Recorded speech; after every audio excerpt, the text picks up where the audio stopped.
Good evening, everyone, and welcome to the second episode of our Fall Fitness series. I'm so glad that you're joining us. I'm Sue Kramer, Alpine Examiner and coach of the Alpine Examining staff, and we have an amazing panel tonight. We have Jim Polinchuk, we have Joe Forte, and we have Karen Delory, all different disciplines. That's awesome. Before we do get into the details and logistics of the evening, I do want to take a moment to recognize and honor a couple of our Ed staff members who we lost in the last couple of weeks. Today, sadly, GH Salazar, who was on the dev team, passed away after a battle with cancer. And a couple weeks ago, one of the children's Ed staff members, Earl Whitmore, passed away as well. And so I'd like to take just a brief moment to recognize their passion for snow sports. I'm sure some of you out there have had experiences with them, and those guys gave everything that they had to the sport and absolutely loved what they did. So just a couple minutes, just a couple seconds to recognize their loss.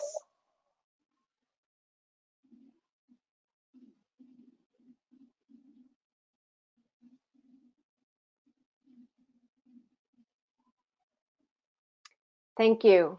Thank you for that. And thinking of them, we are here because we are passionate about skiing and riding and teleskiing. We're passionate about what we do, and that's why you're here.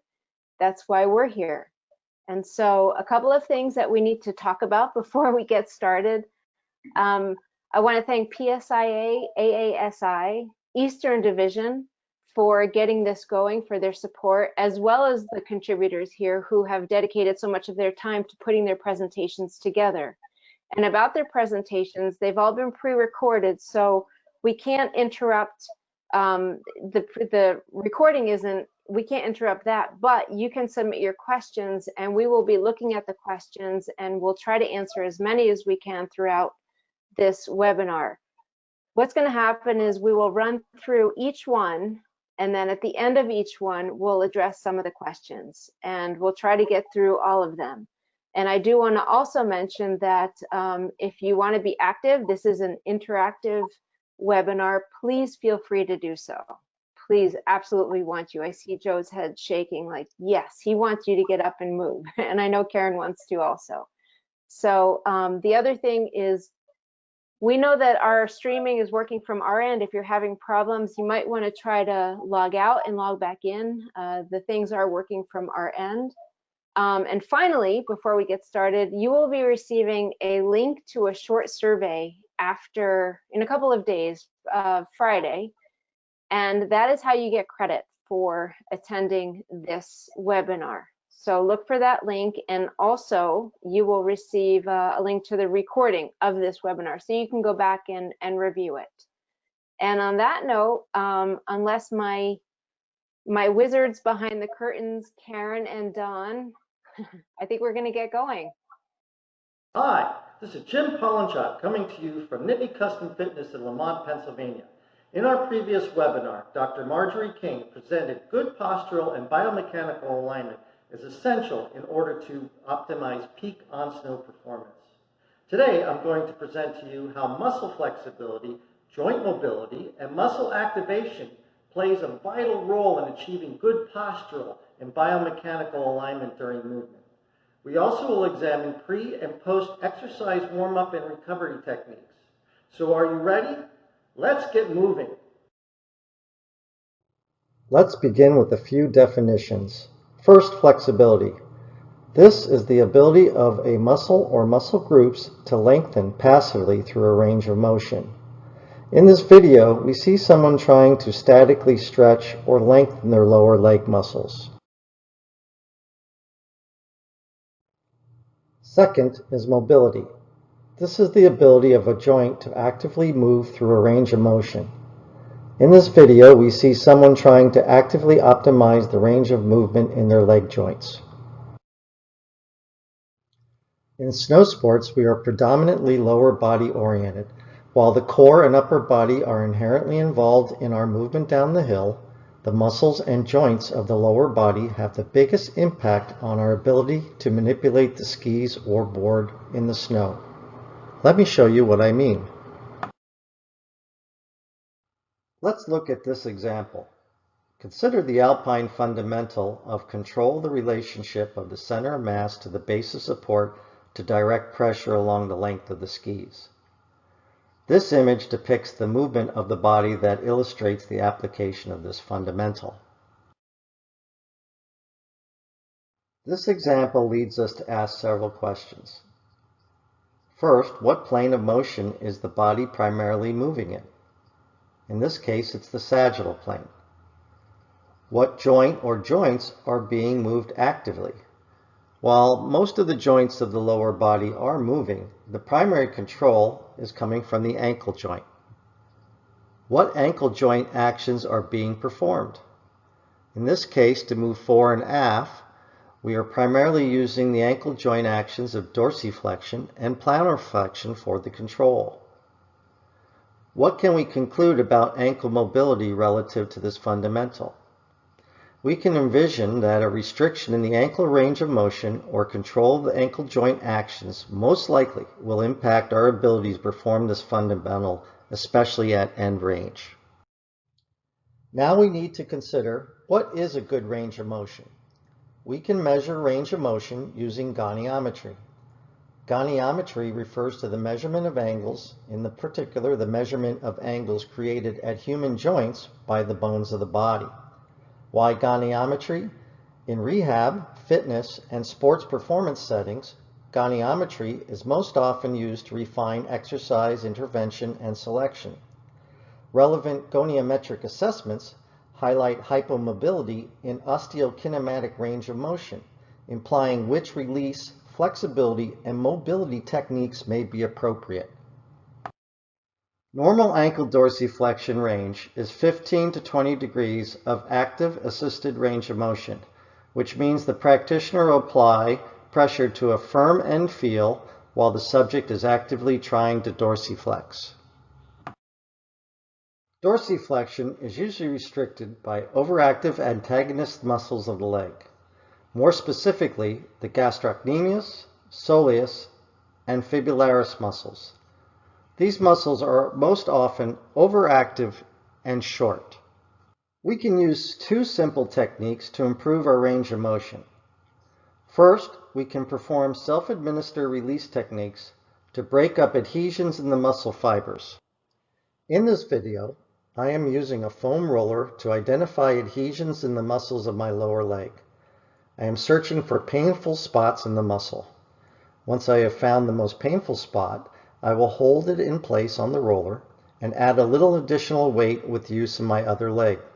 I will hold on that spot for 30 seconds up to 2 minutes until the muscle fibers release or the pain level retreats, say from a 7 to a 4 on a scale to 10.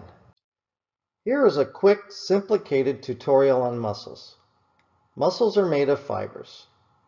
Muscles only do one thing. They receive a signal from the brain and the fibers contract. When the signal goes away, the fibers should release. Sometimes we tend to overuse a muscle and the fibers don't always release the whole way. The result is that the muscle starts to get short, or parts of it get locked up and form little adhesions that restrict our movement. Thus, muscle release techniques, as I have described, are an effective way to break up these adhesions and to return the muscle length back to normal. In the previous video, we used a foam roller to remove adhesion points through myofascial release of the calf muscles. On this table, we have a collection of various myofascial release tools. Here, we have a foam roller, a half foam roller, a harder foam roller. Followed these, we have several sizes and densities of balls. Next, we have some specialty tools, a massage stick, and my new personal favorite, a vibration gun. In general, when starting to use tools like these, you'll want to start off soft and large and move towards small and harder density as you become more accustomed to myofascial release. We can use static stretching to lengthen the muscles. In this video, I am using a slant board to stretch the posterior muscles of my leg. Again, I will hold this stretch for 30 seconds up to 2 minutes. Finally, we need to activate the tibialis anterior muscle. The tibialis anterior muscle should be the prime mover of dorsiflexion or the dominant agonist. This muscle is most often underactive where there are dorsiflexion restrictions and usually needs to be activated and strengthened. Activation can be defined by activating the dominant agonist, reciprocally inhibiting the antagonist and dominant synergists. In this video, I am activating and strengthening my tibialis anterior muscle using a band. You will notice that I have placed my toes into flexion as I perform the movement. This action reciprocally inhibits the toe extensors, which can often be dominant synergists of dorsiflexion. In the previous example, I was activating the tibialis anterior muscle. In effect, I was also stretching the calf muscles. By doing so, I was employing an active stretching technique.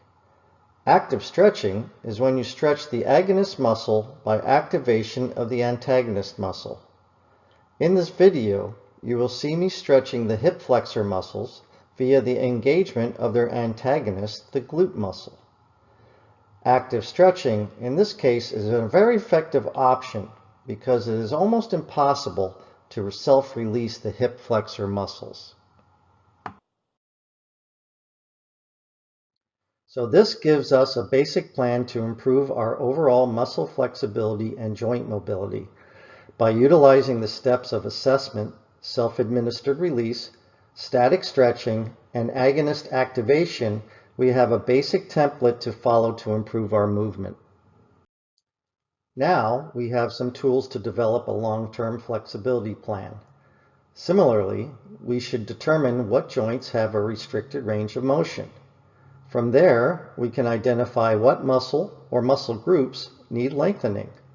I would suggest that you set a goal to a minimum of 2 days a week on flexibility improvement, and we should maintain muscle flexibility throughout the year. The previous example focused on ankle range of motion. Here are some other common joint or movement restrictions found in snow sports. In the ankle, we often see dorsiflexion restrictions that affect our movement in the sagittal plane. In the knee, we often see rotational restrictions among the internal and external rotators of the femur and tibia that move us in the transverse plane. And in the hip, we often see restriction and muscle activation imbalance in the hip adductors and abductors for movement through the frontal plane.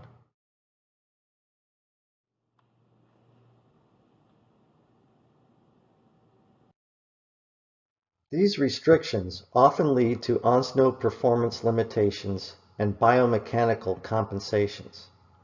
As noted earlier, dorsiflexion restrictions will often prevent one from moving forward enough to apply ample tip pressure to the ski. Weakness and accompanied restriction in the internal and external rotators of the leg will often affect the ability to turn the legs independent of the body and will lead to compensation via the turning forces coming from the torso. Being restricted in hip mobility in the frontal plane often leads to inability to create enough angulation to create high edge angles. The compensation is to tip the whole body to achieve edge angle. Now I'd like to share some flexibility and mobility thoughts for workouts and performance sessions. For pre-exercise workout warm-ups, I like to employ the following 3 techniques. First is self-administered release. Here I like to target muscles that I expect to use and have a prior knowledge of their propensity to shorten, as in this calf muscle release. Second, I like to use dynamic stretching. I use dynamic stretching to warm up the muscles and joints through their range prior to adding loads to the muscle groups. And finally, we can use vibration technology such as this hypervolt by Hyperice to release tight muscles.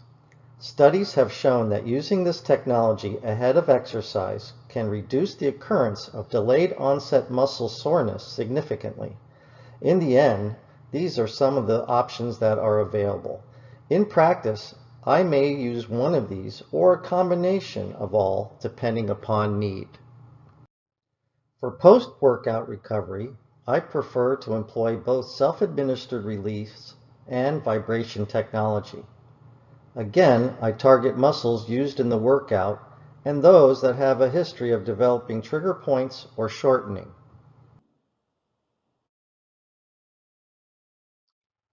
For pre and post performance, I recommend all of the previous techniques. In dynamic stretching, I may add some resistance to activate the muscle fibers that I anticipate I might need during the performance.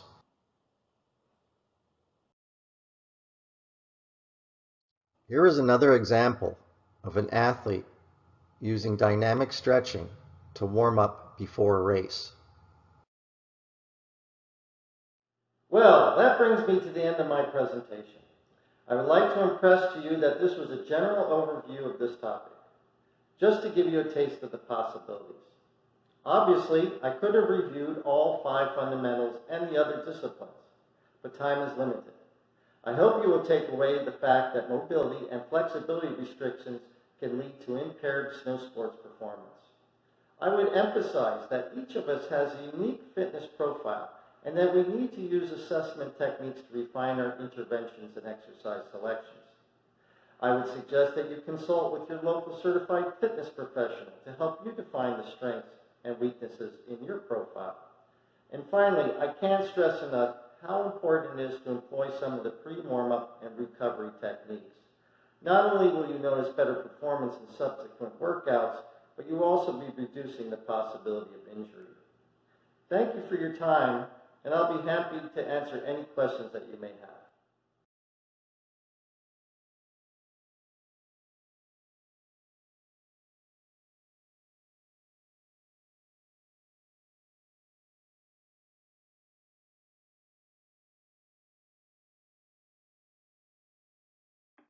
Jim, thank you so much for that. That was a pack full. That was a lot of stuff.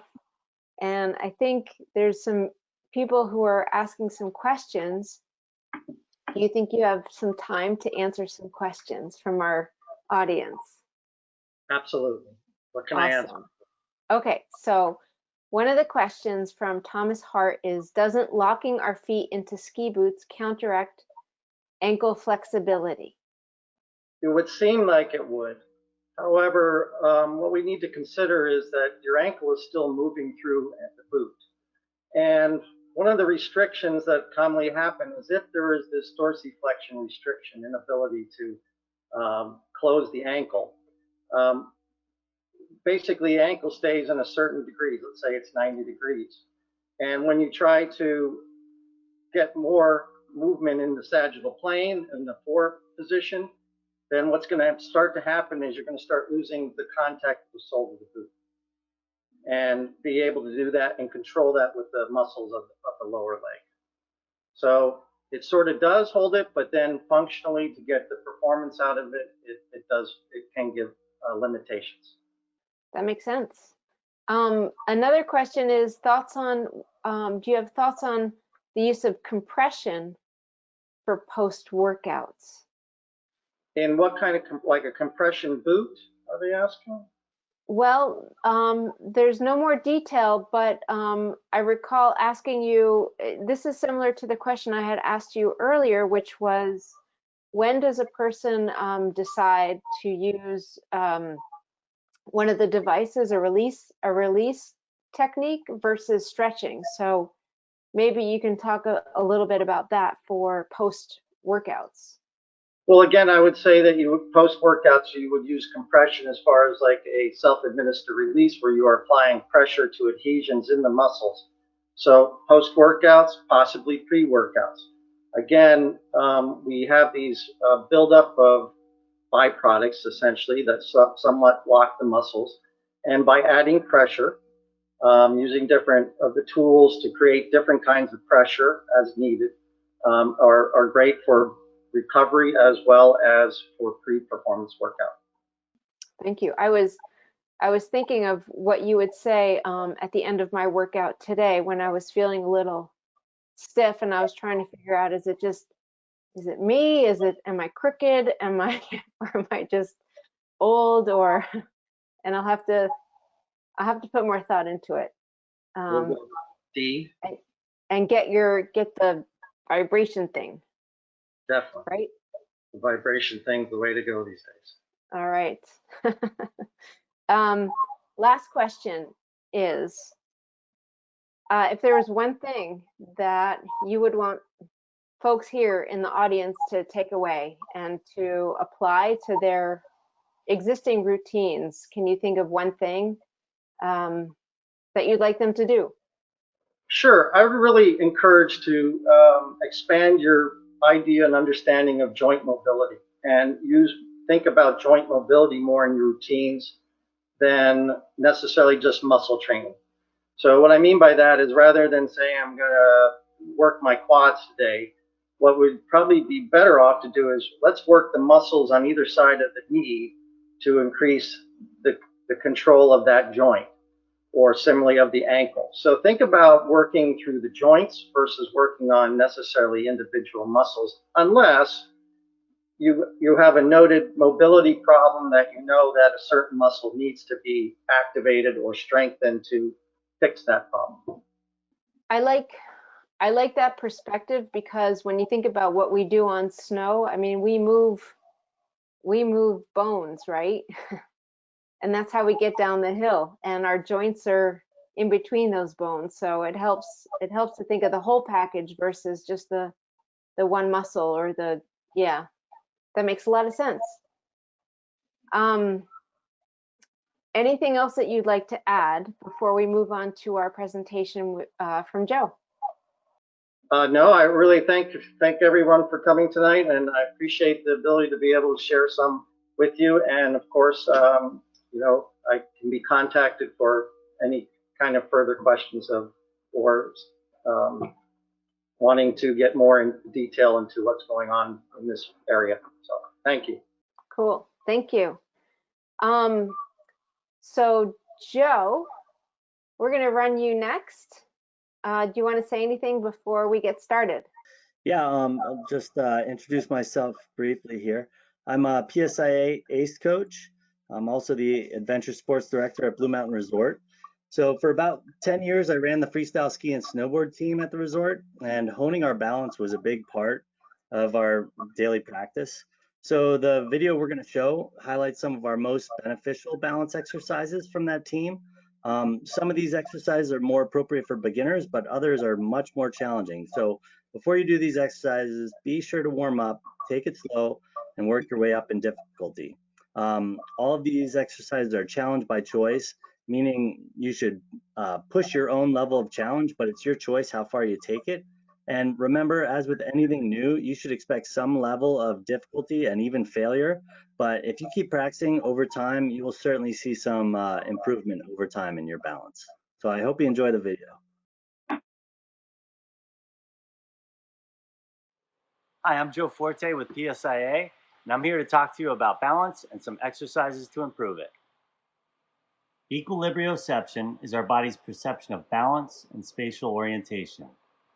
Your body uses many different sensory systems to stay in balance.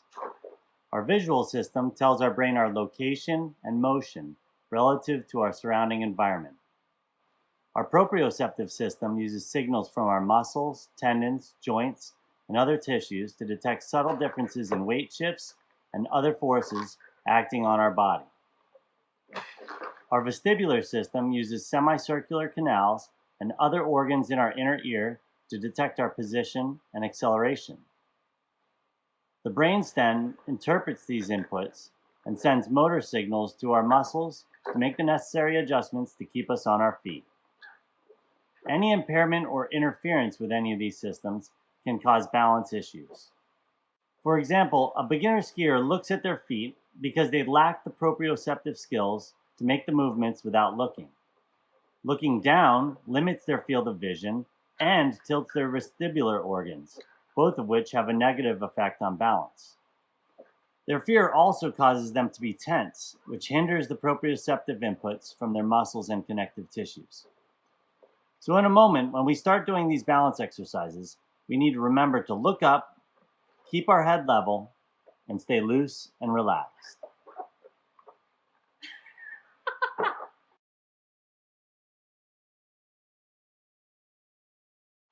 First, I'm going to start with some simple body weight exercises that we can do indoors to enhance our balance.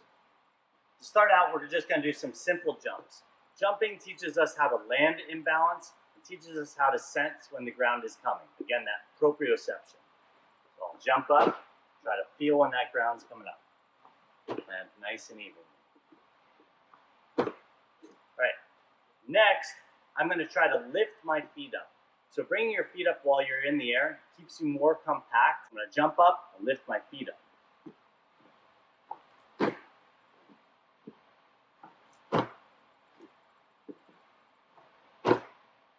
Cool. All right. Next, we want to learn how to land softly. So the skill of landing softly teaches our body how to absorb the impact and make little micro movements to put us back into balance.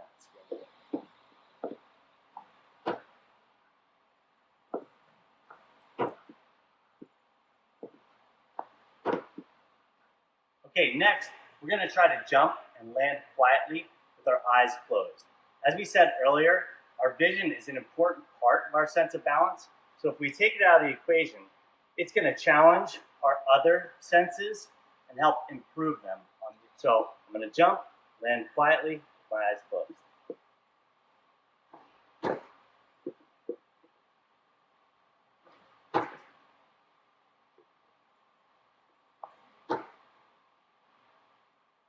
So for some added challenge, we can add some spins into our jumps. So I'm going to get down, rotate, jump, land 180, land soft. Try that again. We always want to balance both directions out, so I'll do my spins in the other direction. If a 180 is too easy for you, you could try the 360. And if that's too easy, of course, we can go back to closing our eyes. That's a good one. Another great indoor balance activity is the tree pose. It's a yoga pose.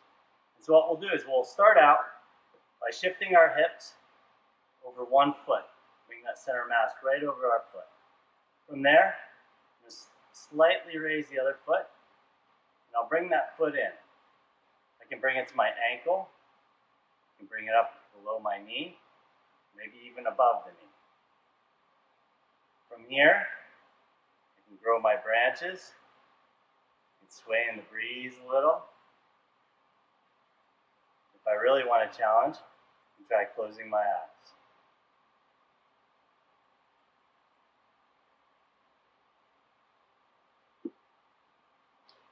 We always want to remember to do things on both sides, so don't fail to try this on both sides and practice it equally on both sides.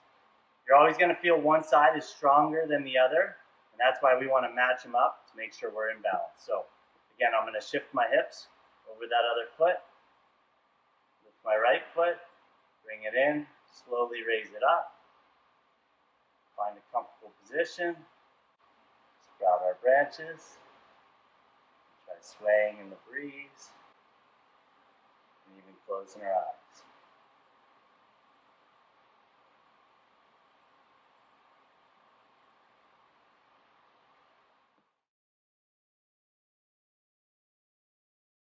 Next, I'm going to show you some indoor equipment that we could use to hone our balance while we're at home.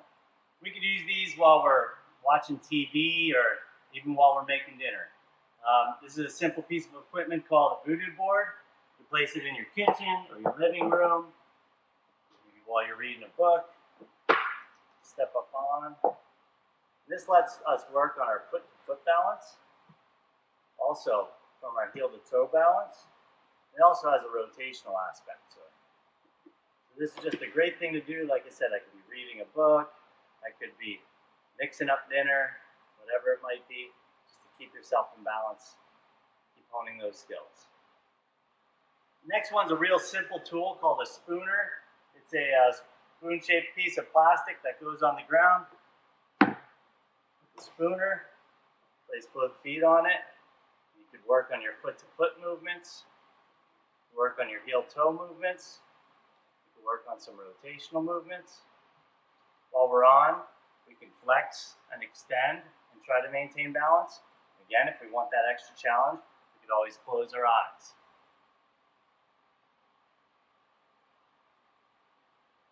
All right, the next piece of equipment I'm going to talk about is a slack line. A lot of people think of slack lines as outdoor tools, but they do make an indoor version of the slack line. And with any of these tools, if you feel like your balance is going to be particularly challenged, you can always use a chair or a handrail nearby to help yourself get started. So on the slack line, I'm going to place one foot on. I'm going to shift my hips over the line just like I did in tree pose. Slowly stand up. Now the goal on a slack line isn't necessarily to walk, it's just to balance. So I'm going to keep my head level, try to keep my joints soft, and I may take one step or two, but there's nowhere really to go while you're on a slack line.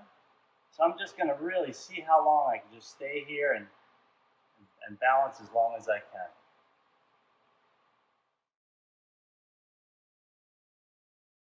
All right, next I'd like to show you some simple tools we could build to help hone our balance indoors from the comfort of our home with very little cost and materials and supplies. Very simple to build.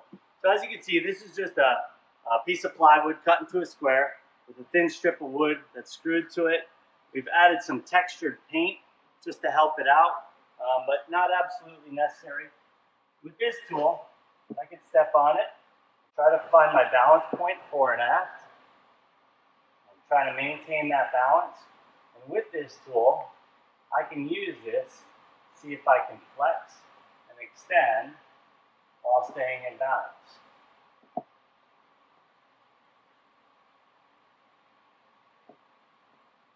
The next one's very similar, except there's a rectangular board, a little bit wider. With this sort of board, I can practice my foot-to-foot movements. See if I could just maintain that balance, keep both ends off the ground. Next, for a little bit more challenge, we can have the pivot point and the board itself be separate. So I have a piece of PVC pipe that has been cut in half here. I'll set this on the ground. And any good strong board you can cut into a fun shape if you'd like. But anything will really work. Place that on the pipe. Put myself in balance. See if I can get the board to balance.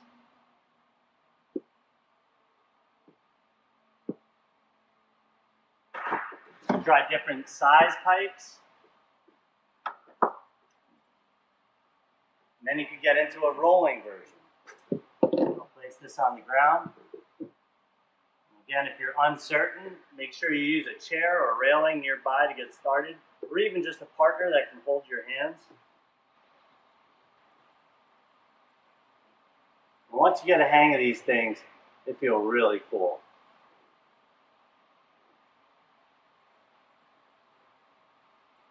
There's a little bit more elaborate version that you can make. Some wooden discs, a board with a groove on it.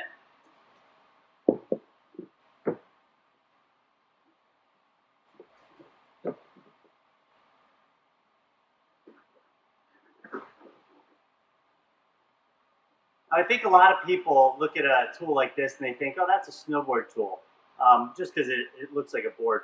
This is actually great for skiers as well, because skiers need to have fine-tuned foot-to-foot control as well. So don't think of this as a board training tool. This is a balance training tool.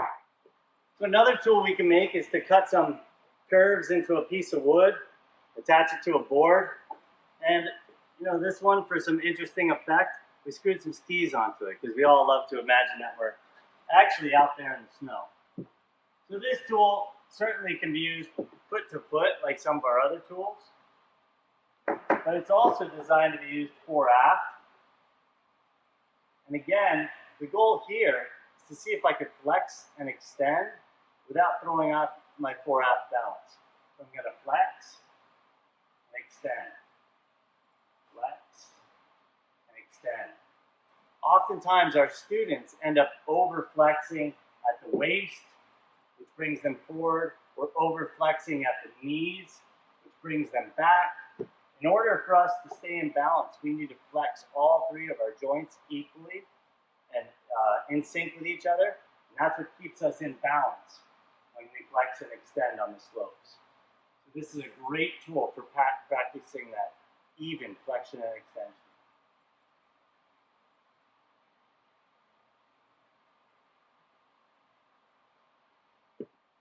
All right, lastly, and not certainly for the faint of heart, is our final tool, which we've screwed two skateboard decks together to give us that concave effect.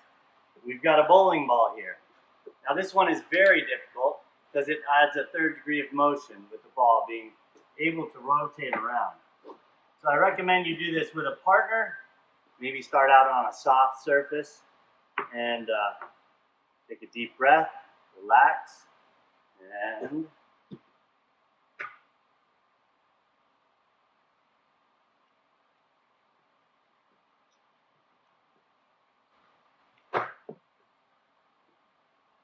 with any new activity, you always have to be willing to fail, willing to try over and over again, willing to fall. It's all part of the learning process. So don't get discouraged if you get kicked off these things.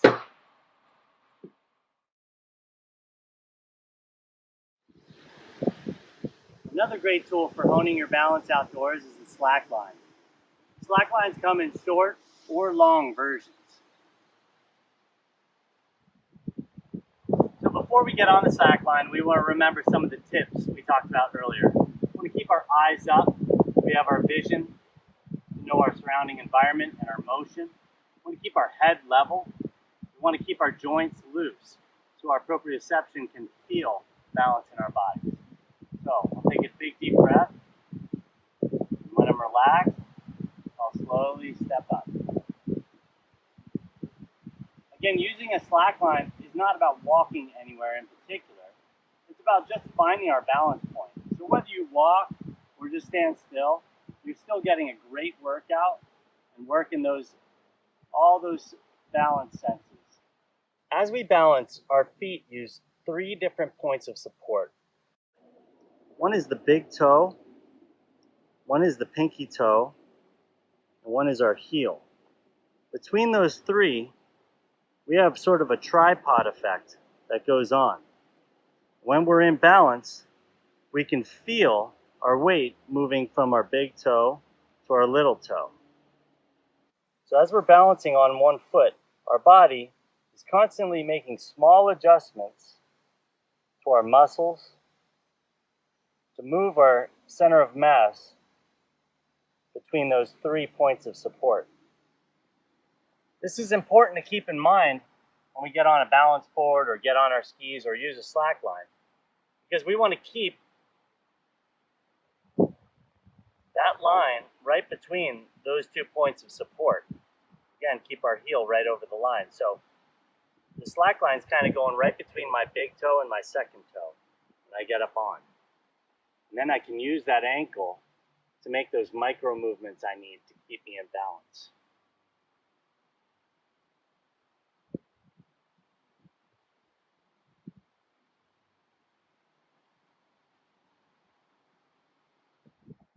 Sometime when we're on the slack line, we'll get a wobble. And the tendency when people feel that wobble is they get nervous, they get tense, and that just makes the wobble even worse. When you start to feel a wobble, just like when we're skiing, when we get a little off balance, it's best to just relax and try to soften our joints to take that wobble out. So if I'm feeling a wobble, I'll just relax, soften, maybe even sink a little lower, and it takes that wobble right out of the equation.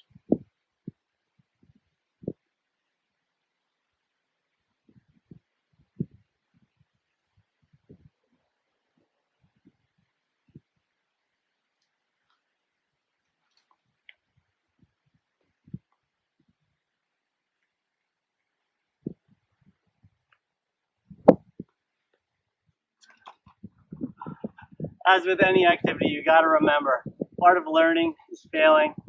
If you can't accept failure, you'll never learn. So remember, when you fall, get back up, put a smile on your face, and try again. Paddleboards are another great outdoor tool for honing our balance. What I like the most about paddleboards is that when we make mistakes, we just fall into water. So there's very, very little risk of injury.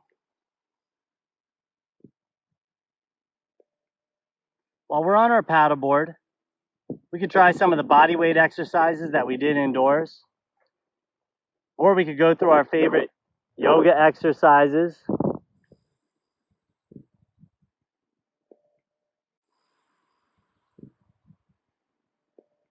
If we're brave, we might even try to stand on our heads.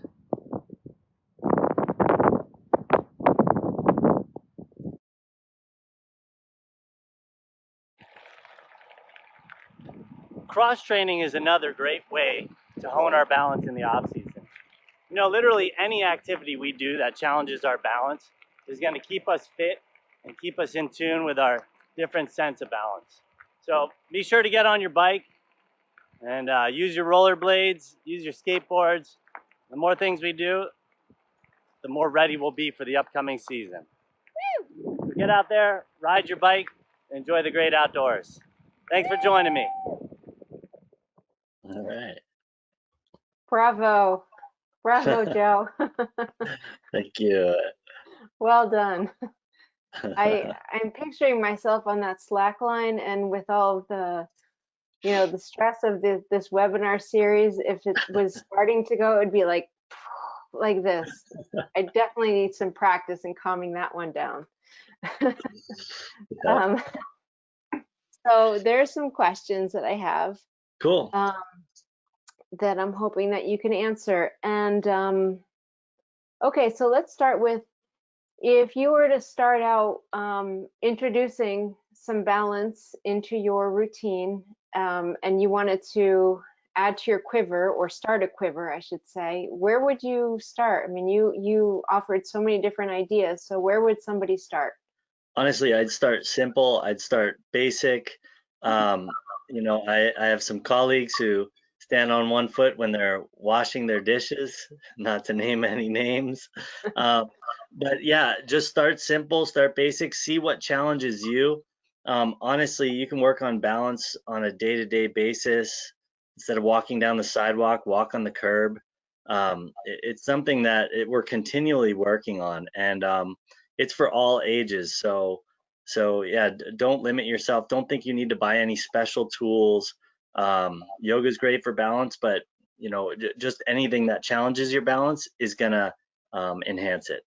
Yeah, I definitely like the idea of being in the kitchen and doing it on one foot. Have to try that out. Kind of on the opposite side, if you actually had a budget in your snow sports school, to add to your Learn to Ski or Ride program, or just to like have in your locker room to help out more of your advanced students, which one of these, or how would you integrate, what you did for those on the beginner side and then on the advanced side? Yep. So for your biggest bang for your buck, I would buy a bunch of plywood and some strips of wood and start making those tools I showed. Some great tutorials online. I didn't get into a lot of details, but it's not rocket science. That's going to give your biggest bang for buck. And at Blue Mountain, we actually have a bunch of those boards right in the beginner area. So when they get their rentals or get their boots, they actually get to try out their balance before they get out on snow. So really basic, low cost tools are readily available. Find someone handy on your team that can help build them. It's a great preseason team building activity, is to build some balance tools. And then if you have a larger budget, then you could look into purchasing some of the slack lines and other balance tools that I showed in the video. Those spooner boards are relatively inexpensive. And the voodoo boards are very inexpensive. So just having those around the locker room is a great way, again, to not just build balance, but build camaraderie and some other après ski options. Nice. And then I've got one more. What ways do you have to adapt these balance activities for different age groups and students? Yeah, so kids naturally gravitate towards these, but they also get bored with them really quick. They don't just want to stand still and balance on it. They want to jump onto them and jump off of them, which may or may not be, beneficial for their balance. So to make it more interesting for kids, they could toss balls back and forth if they're facing each other while using the boards. They could try to juggle if that's in their repertoire. Just any other activity that they can do while they're on the board will kind of keep them a little more interested. Where I find adults are challenged enough just focusing on what they're feeling and just the sensations that are going through their body. They're more in touch with that. So adults, I find, can be easily engaged just hopping on the tools themselves. Like I said, especially if you feel your balance is impaired or particularly challenged with any of those, use a helper, use a nearby wall with your hand, use the couch, use the a chair nearby, because any level of challenge is going to show improvement. So find what your level of challenge is and stick right there. And as you see that challenge go away, then start to up the ante. Nice. I actually had one last question, and that came to my mind when you were doing the tree pose. And it seems to me, it's been my experience personally in doing it, but I know others have experienced it as well, is that you do a pose on one side and it feels great. You feel super solid, grounded, everything lines up, and then you do it on the other side and you think somebody stole your body because you're in somebody else's body. So how do you make yourself a little bit more symmetrical, if that makes any sense? For sure. Yeah. So I find symmetry is found when you find symmetry in your own practice. So instead of working the weak side more than the strong side, I find to just work them both equally, and eventually the two sides are going to catch up to each other. We naturally do things more on one side than the other, just because of preference and just the way we've always done things. We find it easier on one side, so we practice that side more and more, and we create more of a distance in that asymmetry. So the more we can practice them equally, the more we'll start to bridge that gap and bring them closer and closer to the symmetry we're looking for. Cool. Thanks, Joe. That was awesome. I hope that you guys out there are gonna definitely integrate balance into your practice, and be careful though. Yes. Make sure you have a partner. Right. Okay. So Karen is our last presenter, and this is definitely meant, her presentation is definitely meant to be interactive, and so we encourage you at home to maybe step away from the computer, but make sure that you have it up, you can hear, you can see, and if you've got your mat or your rug nearby, please participate. And Karen, would you like to say anything before we get started? Hi there, everybody. Thanks for showing up. That was awesome, Joe and Jim. And yes, I did prepare this as a very basic introduction to yoga that can be helpful for your snow sports, as far as keeping you healthy, keeping you from getting those stiff joints or those asymmetries that we all tend to develop. So pretty basic stuff, and there's plenty more. You can certainly ask about that later if you like. You can see where you go. Certainly take care of yourself if you are doing the practice tonight, and you'll get the recording. So I hope you'll do it at some time. But be careful. Don't do something if it doesn't feel right. If you've had some knee surgery or this and that, please honor yourself and do what you can. And thanks for showing up. Hi there, Karen Delury here from Killington Snow Sports School, Examiner in Telemark Division of Eastern PSIA, also owner of Killington Yoga. Welcome. Today I'm here to talk to you about how yoga can fit into your overall fitness regime to help keep you healthy, free from injury, and help you mobilize and use your body the way it was meant to be used. I call this honing a finely tuned well-oiled machine. Let's get started.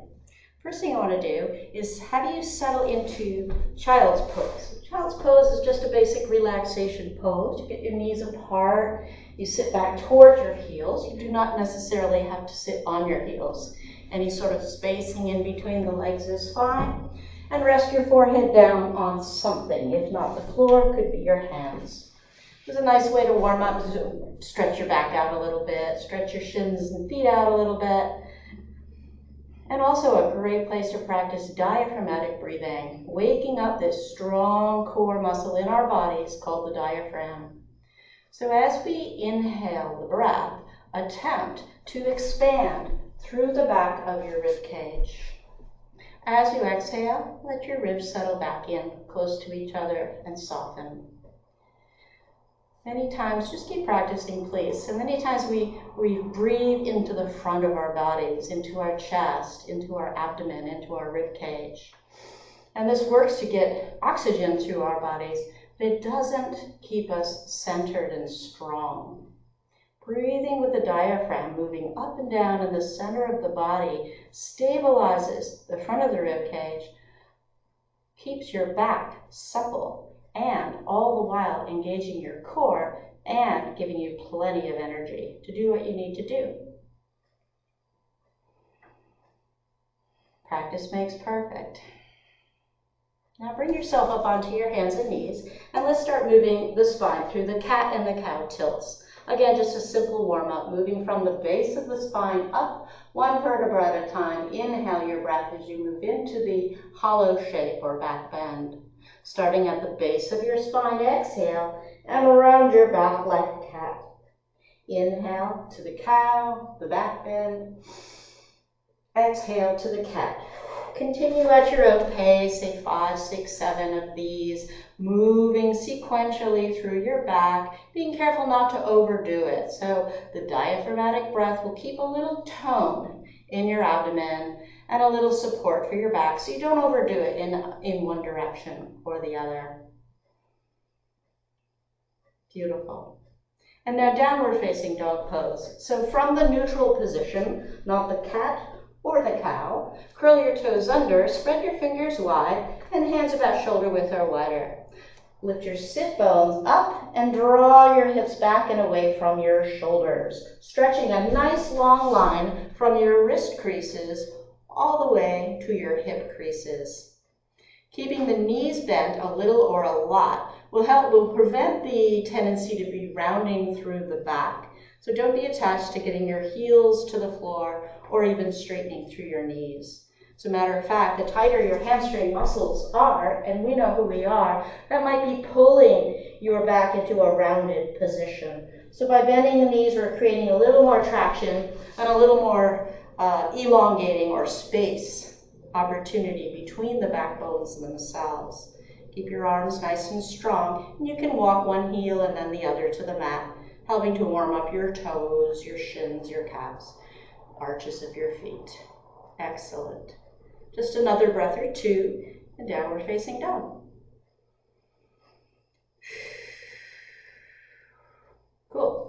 We're going to get to a lunge now. So from your hands and knees, bring your right foot forward, bring your hands to your hips, and bring your hips upright. Now, if this is too much pressure on your kneecap, double your mat up or put a towel or a blanket underneath your knee, something not too lumpy, not too high. Square your hips off. Lift up through the torso and see that your hip bones are nice and vertical here. So we're not looking for a big giant stretch here. We're just looking for some release through the front of the left thigh, the back thigh, and the front of the back hip. Some of you may be able to go a little deeper, but keep zipping up through the front of the abdomen to keep your lower back from being compressed and to keep the work being done in the hip. You stretch one arm up, both arms up. Take a few breaths here. Sometimes when we stretch the arms up, our rib cage pops forward and we tighten up through the back. So if you just remember that type of breathing we practiced in child's pose, that might help keep you a little more centered, a little more integrated into your core. Bring your hands to your chest, Rotate your chest now to the right. Now, did your hips move? And if they did, firm your outer right hip back and in. Squeeze in a little bit to help stabilize. Lift up through the torso. You can fold forward and bring the left hand to the floor, or maybe the left arm to the outside of the right knee if you have a little more range of motion. Any variation here with the arms, or even straightening through the back leg. What moves? Your spine rotating. What's stable? Your hips strong and hugging in. Beautiful. Touch down, lower the knee, come to all fours. Let's go into the second side. So left leg forward, right leg back. Some of you might need to be a little more vertical here with your hips over your back knee. Bring your hip bones upright. Feel a stretch through the front of the thigh, the quadriceps, the hip flexors, and decide where to go from there. Chest up, ribs in, stretch up, breathe.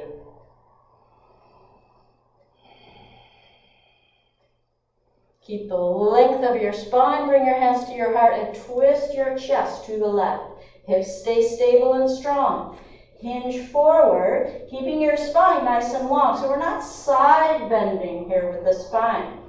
Right hand can come to the floor, or you might bring your right elbow to the outside of the left knee without rolling the knee in. So outer hip strong, pulling back, squeezing in, and possibly wrapping underneath you slightly in a little bit of rotation externally.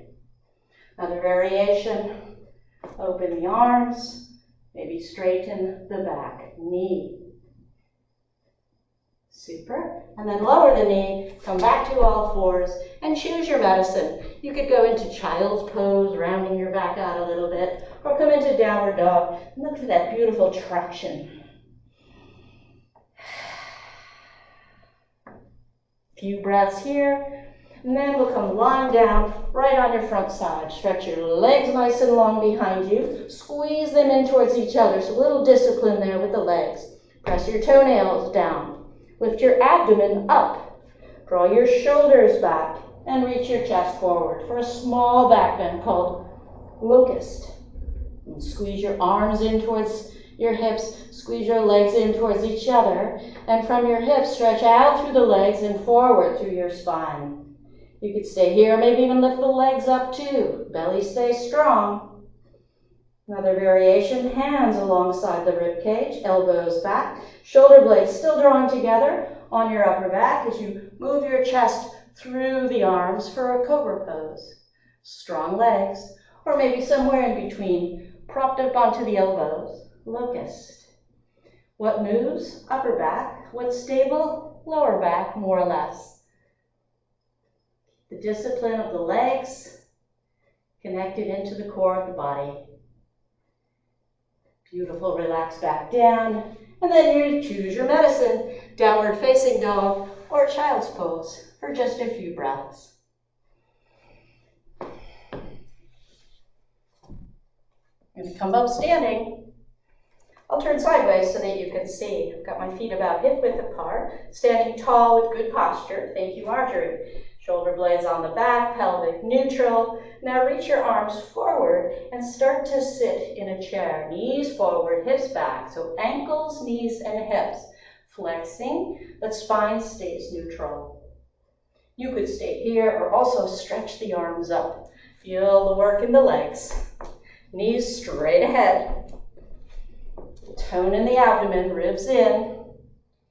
Good work. A few more breaths. You could stay as long as you like. Maybe a few repetitions here, and you'll find you get a little more out of it. Inhale, stand all the way up. Exhale, release your arms.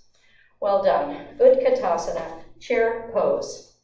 Now, we're going to take a nice wide stance on your mat. So we have 3 little standing poses here in a row. When I say wide stance, if you take your arms out to the side like so, and if you hung a plumb bob down from your wrist, the little weight would be right over the outer ankles. So you can see that's a pretty darn wide stance. Beautiful. Keep that. Hands to the hips. Now press into the floor with your feet. Make your legs strong and spin your left leg inward. Internal rotation. Keeping that, spin your front leg, your right leg outward. Firm your outer glute muscles. Lift up evenly through both sides of the torso and bend your front knee. And if your knee goes past your ankle, just simply widen your stance a little bit to adjust. Warrior two pose. You can come in and out a few times, seeing that you're disciplining the action of your front knee, tracking straight ahead. Disciplining the action of your back foot, rooting down into the ground, especially the outside edge of your back foot, so we're not sickling or flattening through the arch, pronating the back foot. This helps to keep the thigh bone aligned nicely into the hip socket. This time move into the pose, bend the front knee, press into the back foot, and work to keep your hips nice and upright. So many times the front hip will be pulled forward as the front knee bends. Engage your abdominals, lift up through the core. Float the arms out to the side, warrior two. Breathing, strong, stable, and explore. Maybe you can bend your front knee a little bit more. Now quickly, just briefly reverse your warrior. So right arm up, little support with the left hand. Careful not to sickle the back foot, collapsing into the left hip. Nice, come back to warrior two, moving from the hip joint. So stiffen through the spine, so it's almost like doing a plank pose. And we'll move right from the hip here, just tipping it right over your front thigh. At some point it'll stop tipping and you may want to side bend your back to get your hand down to the floor or the thigh, but avoid that. Neutral spine, hips tipping sideways, left foot pressing into the floor. Right outer glutes, strong, wrap underneath you. There's that external rotation. You might even feel a connection right into your abdomen, pelvic floor. You can take your left shoulder back and stay here, or stretch right over your ear for a beautiful side stretch. Pressing into both feet now. Inhale, especially the back foot, left foot come up. Right leg turns in, keep it strong. Left leg turns out, keep it strong. Stretch up evenly through both sides of the body and move from the knee and hip on the front leg. Keep your hips upright. Keep your left knee tracking straight ahead, right towards the second and third toes of your front foot. Settle into the pose, bend the knee, root back into the little toe side of your back foot to keep the thigh and ankle aligned. Float up through the sides. Take a few deep breaths here, find your inner strength. Deep diaphragmatic breathing, the ribs don't pop. Awesome, arms up, reverse warrior, side stretch. Now we are curving the spine, sideways. Keep pressing into the back foot, come back to warrior two, move from your hips, stabilizing your spine. Side angle pose, any variation, forearm to thigh, hand to the floor or a block, but only if the hip flexion is deep enough so that the spine angle matches the angle of the back leg, more or less. Stabilize, front hip wraps underneath you. Feel the lift of your abdomen away from the thigh. Shoulder back and stretch. Full breath in, full breath out. Keep your back soft. Keep your core strong. One more time, press into both feet, inhale. Exhale, come up, heel toe your feet in, and stand in mountain pose. Well done. So Parsvottanasana, this is an interesting posture, which has a really great effect of stretching out the back of your thigh while weight bearing. So we'll turn to the side, and we'll step the left foot back. Adjust your stance front to back and side to side so you feel stable. Square your hips, lift your chest, spine stays neutral. Now nice straight strong legs. Here's the work. Moving just at the hip crease. Start to hinge forward. You'll want to round your back because that's the easy way to go. Keep your back straight. Firm the muscles around the body on all sides like a roll-up sandwich. Go to where you feel the resistance in the back of the thigh and be okay with that. You can prop your hands up on anything. It could even be a countertop. Press through both legs, stretch forward through your back. Imagine you've got a belt around your hips, pulling them back as you reach your spine forward. Outer right hip strong, it pulls back. It squeezes in and it wraps underneath you.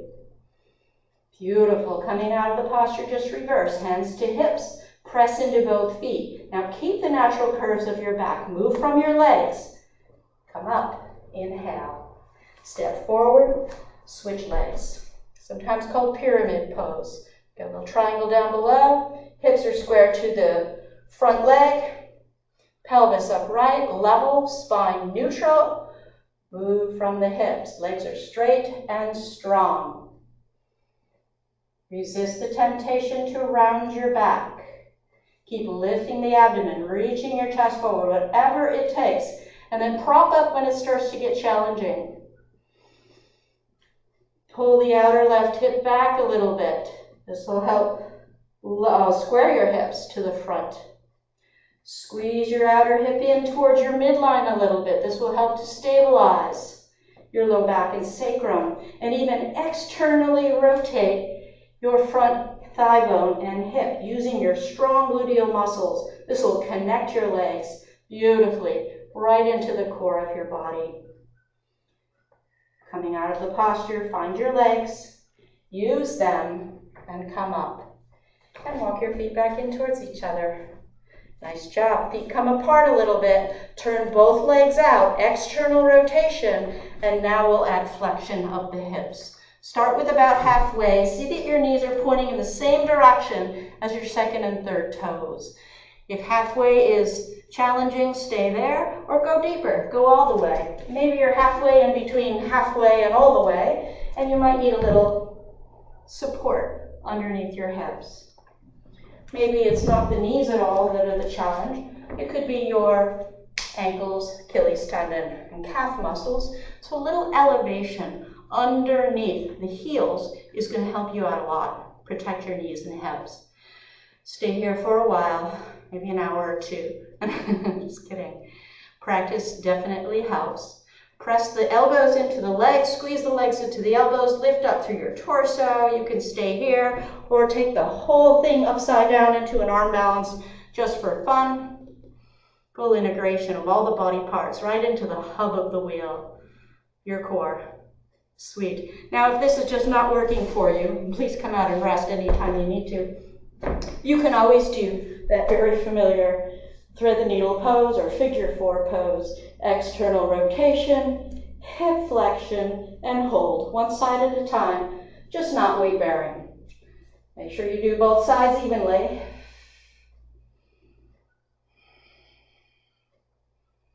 Bring the mobility back into the strong muscles of the hip and integrating the hip into the spine. Just a few more breaths here. Nice. So we're going to come lying on our backs for a little back bend. You might want to have a block or a roller handy. Not necessary, but it can be helpful. So feet on floor near hips, spine long, shoulders back. And you want to feel your shoulder blades nice and flat on the mat. You put something in between your knees just to keep your inner thighs active. That's an option. And lift your hips up. Once you're up there, wiggle your shoulder blades underneath you a little bit, just to take a little more weight out of your head. You could interlace your fingers underneath your back, press your elbows into the floor to keep your chest lifted, or maybe reach down and pull on your mat and draw your shoulder blades more towards each other. Hold the pose, breathe deeply, engaging the whole back body, releasing and stretching through the front, the thighs, the hips, a bit through the abdomen, and through the chest. Really nice balance to bending forward all day, flexing forward at the hips and spine all day.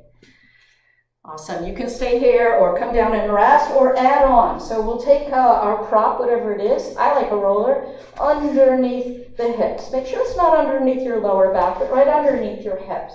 You're just going to prop them up. And if it's a roller, it's kind of fun because you can roll forward and back and find the neutral position. You might even feel a little stretch through the front of the hips. Same idea, but now you're not doing the holding yourself up. Okay, so from here, some of you may be able to stretch one or both legs out and get a really nice release through the hip flexors. Sometimes I can do both, sometimes I need to do one at a time. Another option would be to draw a knee in towards the chest. And you can stay here for some time, helping to release tension in through the hip. Be mindful that we're not creating compression in the lower back, so watch the angle or the forward and back tilt of your hip bones. Just briefly hit the other side here. And remember, some of you might be comfortable doing both sides together. And if that feels really intense, that might be asking just a little too much. So good. Breathing, patience. And then we'll gently come out, so feet to the floor. Lift the hips just enough to slide the prop out and lower your hips down. Rest a little bit. I got one more thing to do here, and you might want to grab a belt. Any sort of strap or rope or anything at all will do. We'll stretch the right leg up. And keeping your left knee bent for now, get your hips nice and level on the floor and keep a slight little tiny little lumbar curve. So we're in neutral position. If you need to bend the top knee because your hamstrings are tighter, do that. But look for this flexion, 90 degrees between thigh and hip. If you can straighten the knee and keep that, great. Maybe you can also straighten the other leg and keep that, great. And then just find your edge. Where's the challenge begin for you? Keeping your hips level, left and right. Your back relaxed on the floor. I would hold it for about 30 seconds to a minute, and then we'll take the inner thigh stretch. So the belt goes into your right hand as you open the leg out to the side. I'm using my right elbow on the floor as a little kickstand to help support. Abdominals stay strong, pulling in and maybe turning slightly to the left, just to keep the left hip grounded. You can do whatever you like with your arm. I feel good overhead, out to the side. Stay for some time. We'll quicken it up here just for time constraints here. And now the left hand comes to the belt. And the hip leg comes across your body for a spinal twist. So the right hip does lift up this time, come up and over the left, and then turn your chest back to the right, away from your leg. It may feel better to bend the top knee. Take care of yourself by all means. 5 or 6 slow, deep breaths. Stay as long as you need to. And then inhale back up. Release your leg down. Second side, starting with both knees bent. So A, both knees bent. Look for the 90 degrees. Neutral, relaxed spine. B, straighten the knee. Keep that. C, a little extra challenge, both legs straight. Spine in neutral, relaxed, emphasizing just releasing through the back of the thigh. Inhaling and exhaling fully. Stay calm, think nice thoughts. Rushing through slightly just to get through the program, and the leg opens out away from your midline, turning your abdomen back in the opposite direction. Grounding down through your right leg and hip. Relaxing your front ribs down into your body. Stretching through the inner thigh, inner hip. Good. Inhale back up to the center. Switch hands on the leg or strap. And roll across your body for a twist, growing tall through your spine so you can rotate and twist. No stress, no strain. Left arm wherever it feels best. Shoulder relaxed.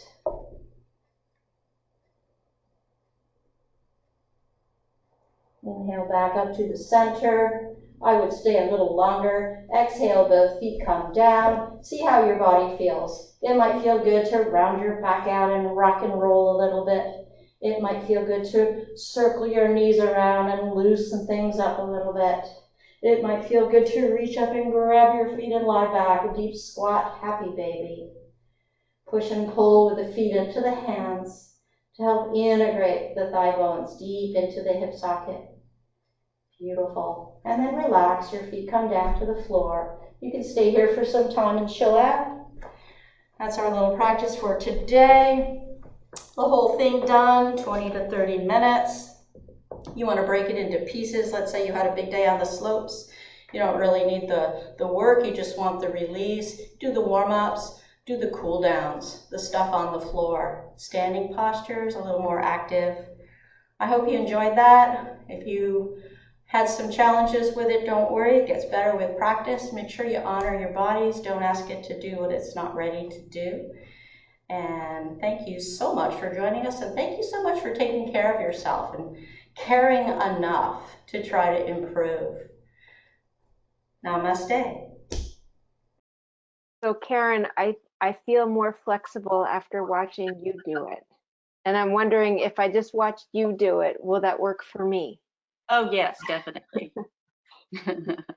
Somehow, no, I definitely, it looks so relaxing and beneficial, truthfully. Thank you for that. And there's a couple questions that I have to ask. And from your experience, you're out there on the snow a lot and you're working with a lot of different groups. You've been out free skiing for a day, ripping it up. Are there certain poses or areas of the body that you feel should be addressed based on what we do on snow with skis and boards? First and foremost, I think I have to be honest and say you really should do everything. But there's so many similarities between snowboarding and skiing and teleskiing. We're all basically doing the same thing. The little that I snowboarded, not much at all, but I talked to friends who said that twists feel really good after snowboarding because of being sort of in a different orientation to the front of their board all day. So spinal twists to help balance things out. But then for everybody, there's the, we're in this state of ankle flexion all day long to some degree. You know how you feel after your first day skiing, the first day of the year, the next day you can't walk down the stairs because your calves are so sore. So the ankles, and we're in a little bit of knee flexion, even though, yes, we're flexing and extending through the ankles, knees, and hips, but not fully. So things that would release those areas: calf stretches, shin stretches, quad stretches, hip stretches, especially the ones like maybe that squat pose or the figure 4 pose, lying on your back with the ankle to release the tension in the outer glute muscles. And then our backs take a beating. Mine certainly does. I don't know about yours, but so things to release your lower back. The bridge pose, lying on your back, is a stabilizer and strengthener for your back, which also releases and stretches the front of the body. Good deal. And then just simply drawing the knees in towards the chest and rolling the knees to one side, rolling to the other side. So again, after a big day, you might just want to do the stuff lying down on your hands and knees or on the floor. Cool. Thank you. I've got another question to ask, and then I think that's going to wrap it up. And that is, does your program or what you do you subscribe to a certain style or school of yoga? Do you find that there are certain, I guess, styles that are more beneficial for what we do than others? What's your take on what's out there? Because it seems like you go through the, yellow pages. Okay, I'm dating myself. But there's so many different styles to choose from. So what's your take on that? Yeah, that's a really good question, because there is so much out there and so many different styles of yoga, so many different schools of yoga, so many different methods of yoga, everything from, like almost like a CrossFit workout with somebody screaming, instructions at you, to lying on your back and pretending you're asleep while someone reads nice thoughts out of a book, or something, So there's everything in between. There's more active styles, there's sweatier styles, there's gentler styles, slower paced styles. I prefer personally for my own body, being a little bit of a little bit of an athlete and a little bit of an alignment nerd. I prefer the type of yogas that are not super fast, but more based on precision. And like as you can see from how much I talked through those postures. So I believe that it's important to take the time to see that you're doing these things correctly. And that doesn't mean I don't sometimes enjoy a nice fast-paced class myself, but you kind of need to know what you're doing in order to get the benefits out of it. And it certainly depends on what your day was like or what your lifestyle is like. If you're less active and more sedentary, you might need a hot, sweatier class or a vinyasa or power yoga class and burn off a little bit of the crazy that builds up from being still so long. And if you've had an active outdoorsy day, or maybe you're a little older and you've had some injuries, you might benefit from a slower paced, more precise class. It might be called basics. I call mine basics, the beginner classes, but they're not for beginners. They're just for people that want to keep it a little more simple. Vinyasa, Vinyasa. If you see that, that means it's more flowing, more fluid, almost dance-like. And then power yoga, you kind of get the idea there. You'll be doing lots of push-ups and this and that. Not that there's anything wrong with that, just know what you're getting into. And then the heat could be anywhere. If it's called hot yoga, it could be as much as 100 degrees. So be sure that you're looking for something like that. Cool. Last question. About integrating the language that you used in your yoga class, and how would you integrate that, or do you integrate it in lessons on the Hill? I do. I certainly do. I mean, I look at, we all do this movement analysis, right? And then we come up with a description and a prescription. So, you look at what's happening on the snow with the skis.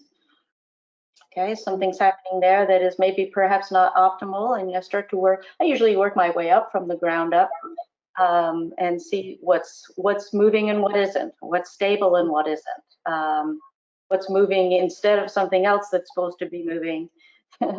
And thinking back to a question in Joe's presentation about the tree pose. Oh, that was your question about the tree pose. How come one side is so difficult? So if you work from the ground up in a especially a balance pose like that, certainly the eyes and all those things take place. But what are you doing with your foot on that left foot that's the weak side, and build up from there? It's simply just aligning maybe a little more connection with the base of the big toe on that weaker side might make all the difference in the world, and that will transfer all the way up the body. I think sometimes. We hope. Yes. Yeah. Well, I think that wraps it up for us tonight. We had a full session tonight, almost an hour and a half, and just a couple more things to let you all know. One is, well, thank you to all the contributors. Awesome information and a lot of information. We're hearing some chat on the side about so much information and where can we get it. So remember that there will be the recording of this. You'll be getting a link to it, hopefully by the end of the week, as well as a survey. And the survey, again, you have to take in order to get your credit. But the link, you can rewatch this stuff over and over again. So if you want to do Karen's program and Joe's program and glean as much from Jim's program, you'll be able to watch that as many times as you want. And that's going to be up until November 15th. So we hope that you take advantage of that feature. And I'm going to check my chat box and make sure that I'm telling you guys everything I need to tell you before we let you go. They're not saying anything, so I'm either, I guess I'm okay. Next week, we have another series of people. So myself, I'm going to be talking about endurance. We have Brennan McCleary's talking about strength. And we have Brian Donovan, who's going to be giving us his take on snowboarding and training. He's going for national team, and we're going to have another awesome evening. So stay tuned for next week. Do your survey, work out, be flexible, think about what you're doing, and hope you all have an awesome evening. Good night. Right.